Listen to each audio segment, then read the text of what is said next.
All right, so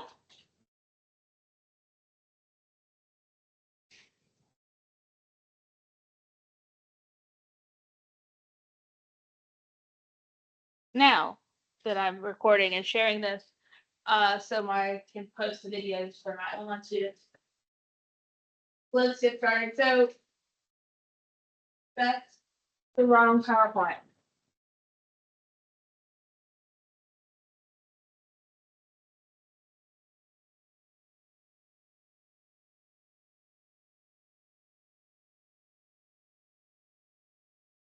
That's the right PowerPoint.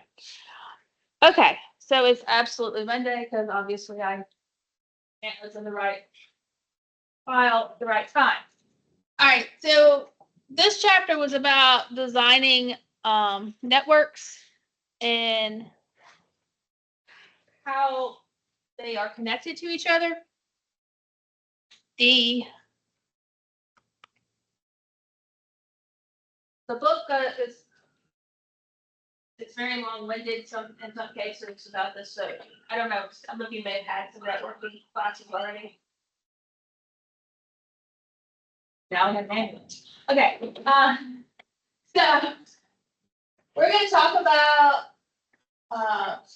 wired versus wireless networks a little bit. We're going to talk about machine to machine, long ranges, short ranges, things like that. So the chapter tries to cover a lot in one place, but it doesn't cover it in a lot of depth. So we're just going to kind of hit the surface areas of it, introduce you to it. There's some things I'm going to skip, like I said before, or I said in the comment on the Moodle page, because I don't feel it's absolutely necessary.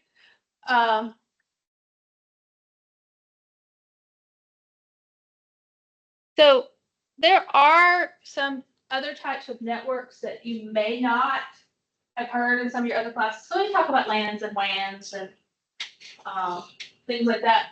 But there's long range, so LORA, long range, that's the abbreviation they're using for that, which will go like 15 kilometers.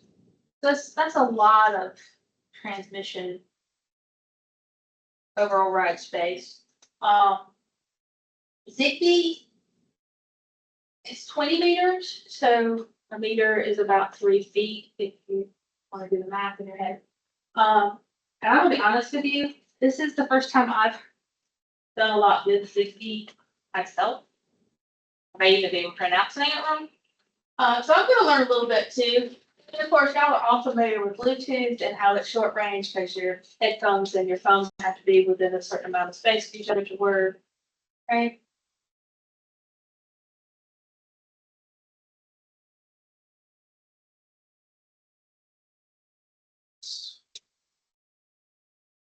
Mm-hmm. We talked a little bit about it in the last chapter. Why this is why I said that the book is a little repetitive, because it introduces topics and then it jumps away from them, and now it's going back. But free books, you get what you pay for, and you don't want to have to pay for textbooks, right? So there is a 7-layer architectural model we're going to talk about on how it's built. If you've been around computers for a while, you'll find that 7 seems to be the magic number for when they're talking about layers. The OSI model is 7 layers. This is 7 layers. I don't know what the fascination with 7 is, but yeah, whatever. It's fine. So it's going to break things down into these 7 layers. So we have the things, the physical things we're using, the sensors and the devices and things that we're using. These PowerPoints are posted in Moodle if you want to grab them and for your own use. I don't care. I don't really care. Connectivity. How are they talking to each other? What are they doing? Which protocols are they using? The infrastructure. This is more about the network. Is it wired, wireless? Which protocols are they using? That sort of thing. Data ingestion. I don't know why they call it ingestion, but where are they getting? They're getting the data, and where they're storing it, where they, the accumulation of data, right? Then you have to have data analysis because you have to do something with the data you just collected. And when you get that data, it could be a lot of it. So when you get to the application layer, it's going to, when you get to processing it and the analysis part, this is where the cloud computing may come into effect, because if you've got a lot of data, you're going to do it on somebody else's machine in this day and age. Everybody familiar with AWS? The AWS, you know what it is? The Amazon, it's an Amazon. Web services, but technically it's a way for companies to purchase processing power, because Amazon sets up huge data farms or server farms or whatever you want to call them, and does a lot of the data storage and give you the computing power to do your analysis. You take the system and networking classes. The second one is an AWS classes. And I'm teaching that online right now. Applications, they're all about the user interfaces. How are the users interfacing with the data and the results of the data? And then the last one is people and processes. Those are the business model. Oh, I left the LOF model. I didn't go fix my typo. So how do businesses and people use what's been created? How are they going to make money off of it? How are they going to streamline their businesses? Which to me seems like could be in the application layer. Those two layers to me seem like they could go together, and probably all of these layers don't work independently. The other layers, they all feed into each other. Yeah, that is the point. This seems like a little bit of an overcomplication to me, but we're going to start talking about network topologies now. If you take a network class, you'll find that the network topologies are pretty standard things that you talk about. Topology is just like a map or a diagram of how it's put together. And the simplest network is point to point. You have two devices that are talking directly to each other. They have nothing in between them. It can be wireless point to point. So they actually have two antennas pointing at each other. You could have serial cable between two computers or devices. But basically, there's no gateway. There's no networking routing going on between them. They're just talking directly to each other. Mesh is the devices are each connected in a way that creates multiple paths. If you see a diagram of this, it looks like a mess. So the computers aren't connected to one centralized network gateway or network router or switch. They need to be connected to multiple ones, or they can be connected to multiple different computers. It builds a lot of redundancy, but it also is hard to manage, because if you don't have it set up right, it could interfere with the communication. My background's in networking, so I could talk about networking for a very long time, but we won't. STAR is what I find most commonly used nowadays, especially in LAN applications like the school here. Each device connects to an internet into a router or a gateway or wireless access point, and then that wireless access point connects to a larger router that will connect to the cloud and get you out of the school. Does that make sense?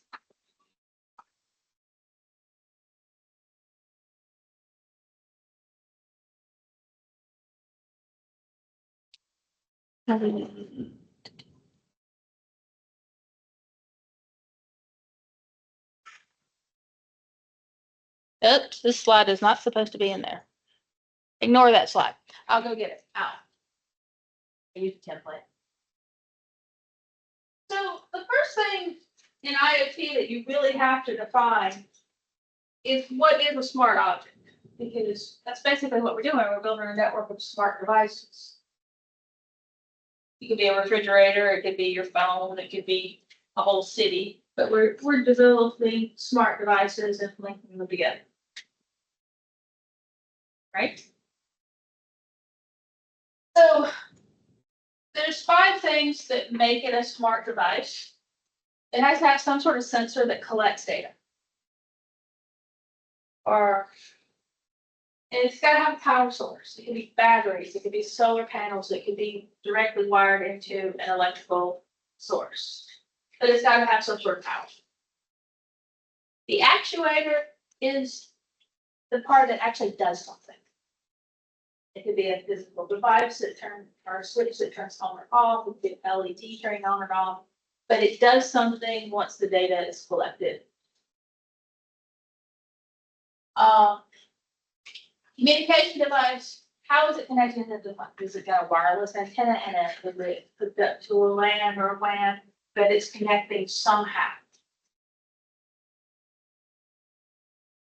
So like the book being repetitive.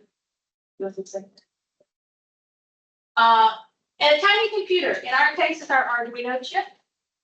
It could be a Raspberry Pi, it could be Arduino, it could be any other of the micro processors. But in our case, we're using Arduino.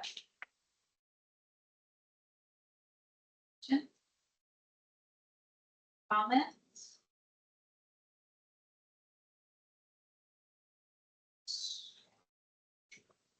A little louder. I'll see. How is it made? The chip, the tiny computer? Pretty much the same way that your motherboards and your processors are made for your standard size computers, only on a smaller scale, and they're not quite, don't do quite as much.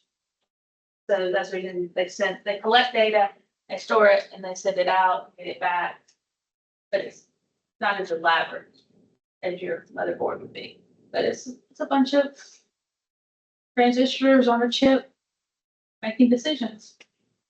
I would give you a better description of that if I had one, but I've always just accepted that, hey, somebody's smarter than me engineered this chip and it works. Yes, sir.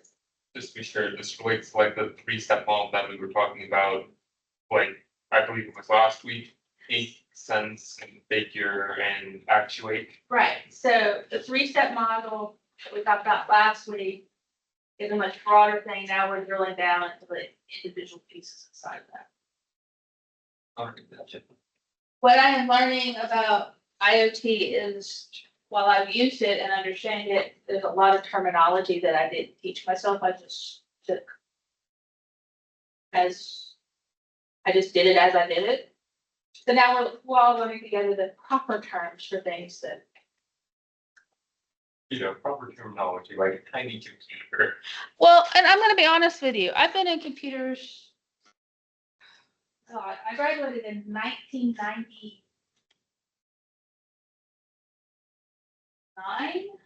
with my CS degree. So there's a lot of acronyms that I use that I have no idea what they stand for anymore. I can go look them up, I can figure it out, but have you ever thought about that? In computer science, there's a lot of.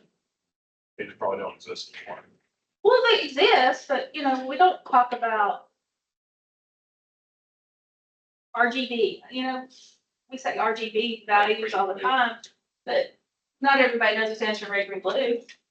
Yeah. We talk about RAM, but you don't know that's random access memory. It's just become a word in our vocabulary. Right? Diode. It stands for something. LED stands for something. So it is what it is. So the generic network components are your access point, your cloud services, and your mobile app. Your access point, that's how you're accessing the network. We have access points all over this building. We have network, we have Wi-Fi access points everywhere. There's one right there in the ceiling. Cloud services, this is where things like AWS or other platforms Microsoft has one. I think Google has one, but AWS seems to be the one that's. I don't know, that's the standard that's the most frequently talked about right now. Because it's easiest to access. It's. Everybody has Amazon, everybody loves Amazon, right? They get a lot of my money. I don't understand this. They get a lot of my money. How about that? Or doesn't totally say that. You don't have to like them, but they get a lot of time. But mobile apps, that's where the applications are. That's where things happen. You have apps on your phone, you have apps on your computer, you have applications that are running all over the place. AWS cloud consoles can be considered apps. Anything that controls a system.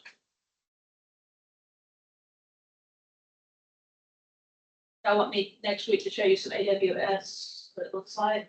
I can show you what the console stuff looks like. You're gonna run into it some of your other classes. Yeah, the system and networking class is all AWS right now. It was free. They gave us curriculum. We're part of their curriculum, so I'm using it. And if you take that class right now, they give you a discount if you want to take the AWS certification. So it never hurts to have something like that on your resume when you get out of here.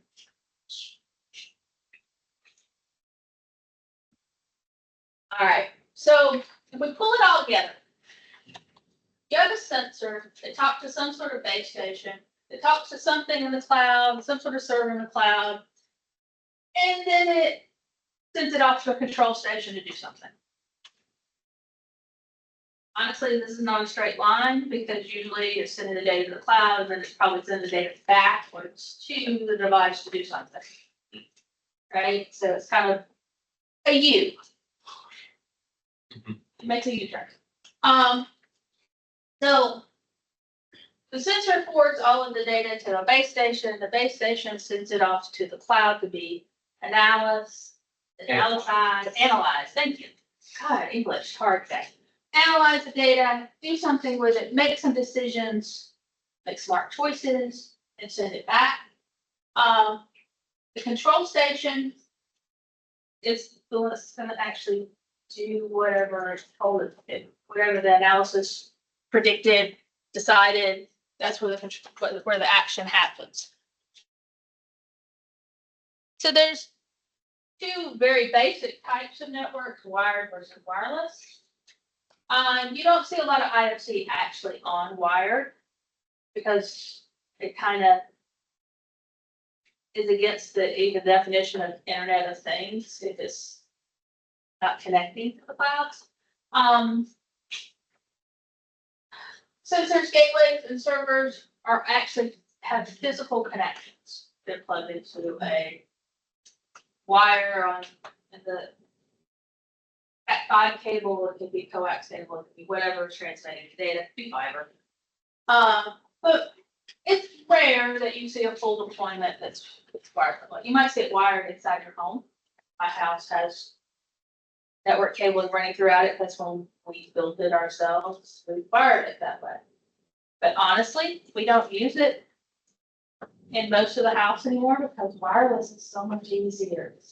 I can go anywhere I want to. I don't have to plug into the port in the wall. I can just wander around. Sometimes people don't even plug in their phones anymore. It's wireless charging. I haven't gone that far yet because I'm cheap and I have a cheap phone. It'll have to die before I upgrade it. Or I'll have to drop it like I did my son's. I shattered my son's screen. Wireless networks are more prevalent. We all probably have, we're on one right now. We're all wireless with our laptops. There are some wireless networks that are in very small scale, so you can have a wireless network in your home. You can also have very wide scale ones. Cellular service is a wireless network. They expand the world in a lot of cases, unless you're on a really bad wireless carrier, and then anybody owns the actual local area. But you can always get a global chip and then chips for international calls. You know, we're gonna go in a little more detail about LANs and WANs. LAN stands for local area network, WAN stands for wide area network. So let's talk a little bit more about those.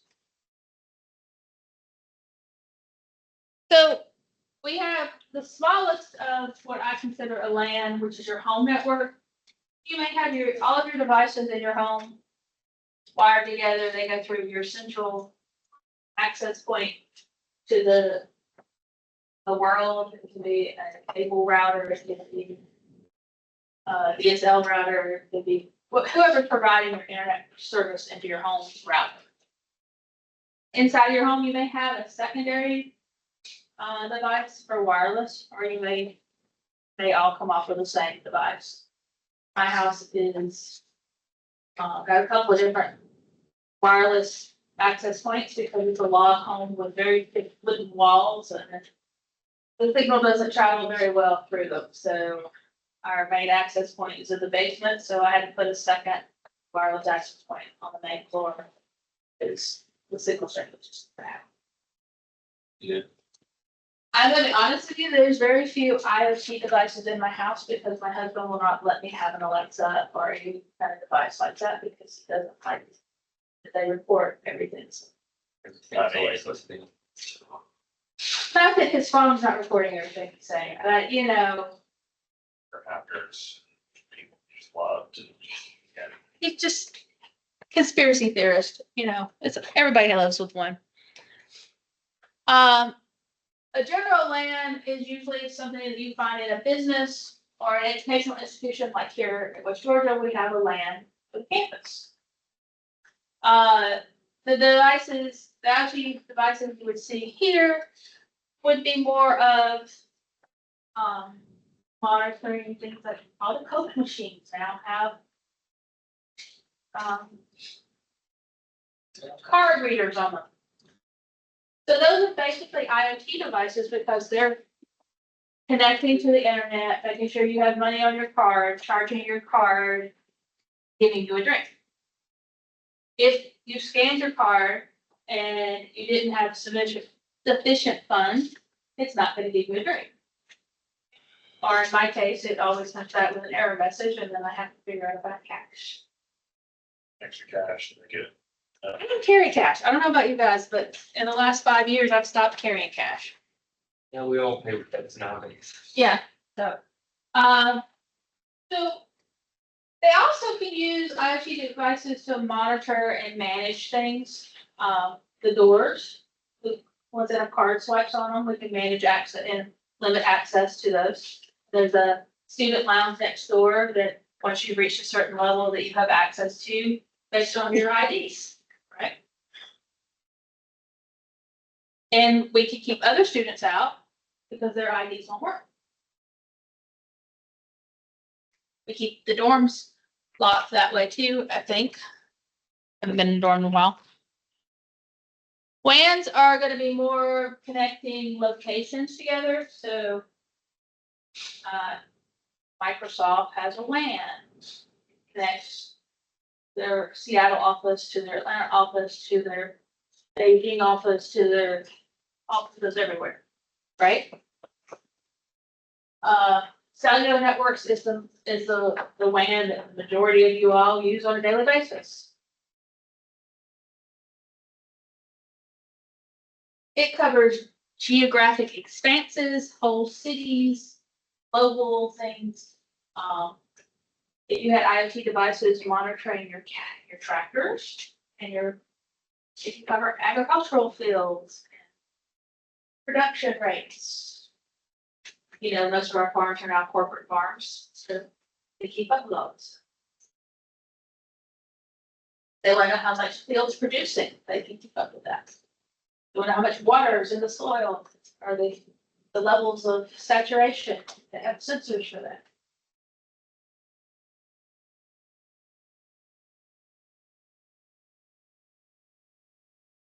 Machine to machine. This is mostly used in like production areas. where the machines are talking to each other and communicating what's going on to help increase efficiency and productivity.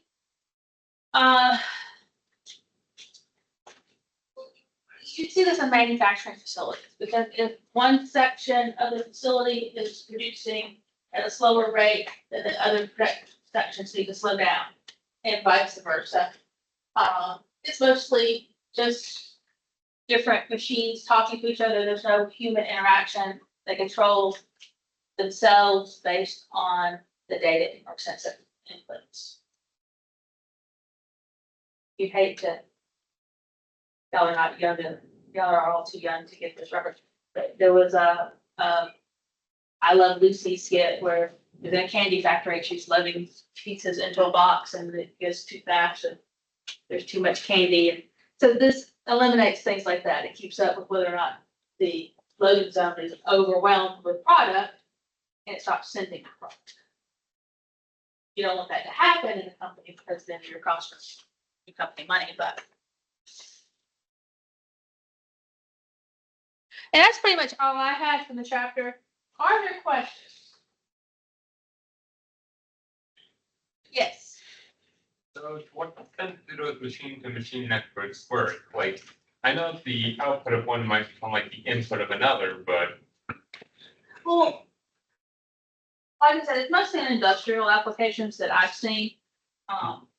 If you have one factory connected to another, this one's making parts for the product you're making in another state, then you can keep up with inventory control, you can keep up with production rates, things like that. if one's dispensing and the other one's like measuring weight, you might have the dispenser closed when the weight has been met and then moved. Yeah, absolutely. And you could, like, if you're selling a product and you're almost out of inventory in, say, California, then the plant in Missouri can up production on that one item.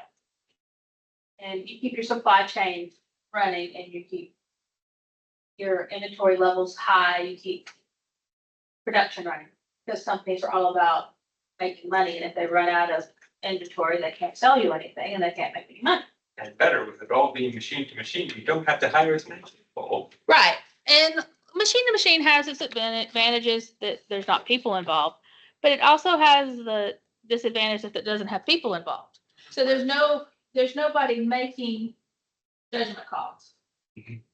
And remember, decisions are only as good as the person who programmed them.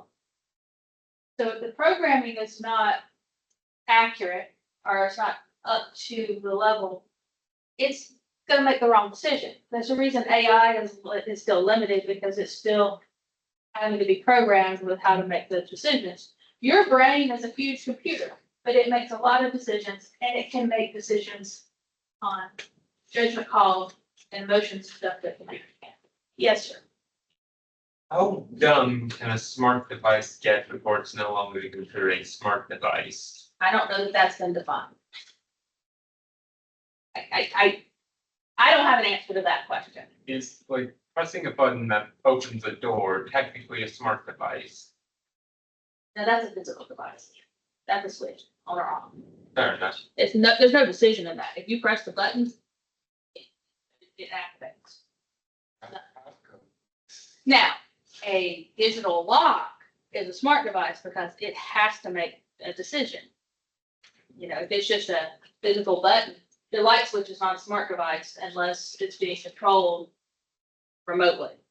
If you're just flipping the switch, that's Okay, so if I had some kind of button which triggered another thing to basically say unlock all doors in the building, that would be a smart device. I think what you're looking for here is it cannot be a smart device if a decision is not being made based on input. Okay, so this, If it's just physically on or off, you're gonna probably call that a switch. It's not being monitored. Now, it becomes a smart device theoretically if it's monitoring how many times the switch is turned on and off. But it has to be connected to the internet and it has to be collecting data to be a smart device. that's the right, I'm going to tell you, you're welcome to stay and ask questions.